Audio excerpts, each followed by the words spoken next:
Buenas noches, compañeros y docentes. Nuestro tema es la masacre del Aro. Mi grupo está conformado por Caterina Rincón, Juliet Velosa, Lina Parra, Laura Ruiz y Daniela Peralta. Esta historia desentraña los secretos más brutales de la historia, la complicidad del ejército, los silencios estatales, la política corrupta y la ambición desmedida. Todo sucedió en el pueblo El Aro, un pueblo lleno de caminitos tapados por el barro espeso, jardines y mangos dulces, pueblo que al comienzo era llamado como Builópolis, pero al ser una zona tan montañosa y selvática, los habitantes la llamaron como El Aro. En total, habían 60 casas construidas. Los paramilitares quemaron 42 de ellas. En estas vivían alrededor de 300 a 500 personas dedicadas al ganado y labores del campo. El centro de todo esto es la represa de Ituango, en el corregimiento de Ituango, Antioquia, donde los pueblerinos se negaron a que se realizara dicha represa, y fue ahí donde comenzaron las masacres y la quema de veredas completas, obligándolos a desmovilizarse de las grandes ciudades. Se iban hasta 100 familias, que serían 100 familias menos que debían negociar con la empresa dando beneficios directos al megaproyecto. Para conocer el porqué de los hechos, nos vamos a dirigir inicialmente a la historia del país. Cuando Samper fue elegido como jefe de Estado, Pastrana pudo comprobar de que estas elecciones habían sido principalmente apoyadas por los carteles, como el cartel de Cali y el cartel del norte de Cali. Al encontrarse en este debate de cómo Samper se iba a defender ante el país, cómo se iba a revocar el jefe de Estado, hubo un abandono del Estado hacia el país. Los paramilitares en esta época pues aprovecharon este abandono para posicionarse, para poder posicionarse dentro de muchos territorios del país y principalmente en Antioquia. Esta masacre, en esta época, el expresidente Álvaro Uribe era el gobernador de Antioquia, dio aprobación a esta toma, porque en el corregimiento de El Aro se especulaba, según ellos, que habían muchos disidentes de las FARC y pues a su vez ellos debían pues de hacer como ese control. Ya nosotros conocemos la historia, se generó esta masacre donde no solamente murieron personas pues que eran realmente participantes de estas disidencias de las FARC, sino que también murieron muchos personas inocentes, niños, mujeres que no tenían nada que ver con esta guerra y pues que de acuerdo a este posicionamiento del paramilitarismo eh, generó grandes. Finalmente, basando en todos esos acontecimientos que venían pasando, el gobernador de Antioquia en este tiempo, quien era Álvaro Uribe Vélez, le habló al país con certeza de que aquella violencia se iba a contrarrestar y se iba a derrotar de una forma transparente. Por ello, el 22 de octubre de 1997 sale la resolución 7164, quien habla sobre la Superintendencia de Vigilancia y Seguridad Privada, la cual sería la más recordada para todo el país como las Convivir, las cuales tenían como objetivo brindarle a aquellas zonas que eran las más afectadas por el accionar de la guerrilla, brindarles cooperativas de vigilancia y seguridad privada, servicios especiales de seguridad privada y servicios comunitarios de vigilancia y seguridad.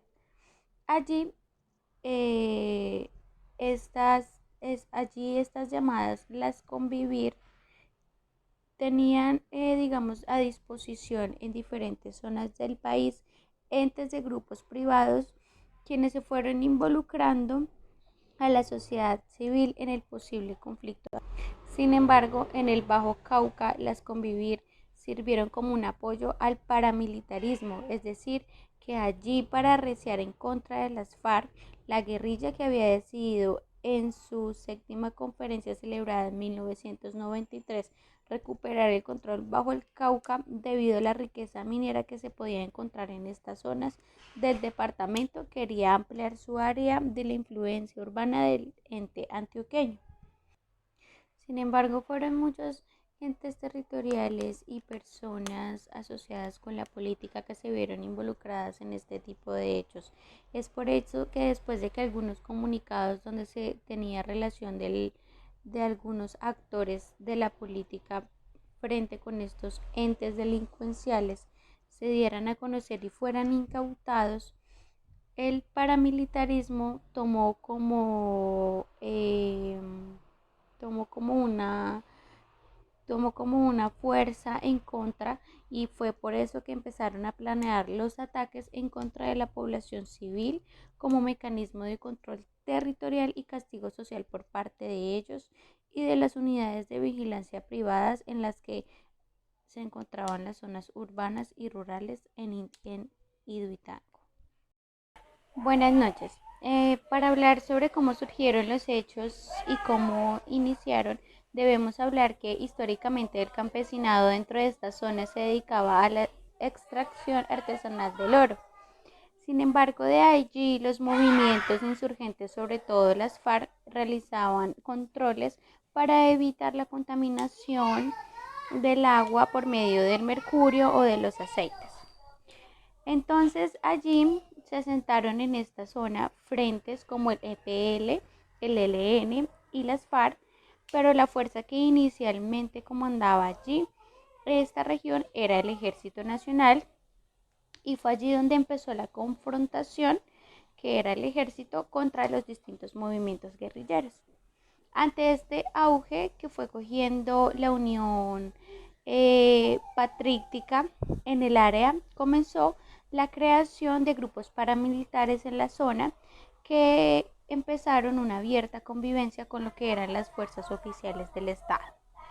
Así se fue incentivando el conflicto en el Bajo Cauca durante con las fuerzas armadas, como era el ejército, la policía, la fuerza aérea y el paramilitarismo, tratando de aniquilar aquellos movimientos como la guerrilla, fundamentalmente las FARC. Así fue como se inició la guerra en estas zonas, ya que los paramilitares querían hacerse y arraigarse y hacerse cargo de aquellas áreas donde más se producía el oro, y la guerrilla quería defender estas zonas.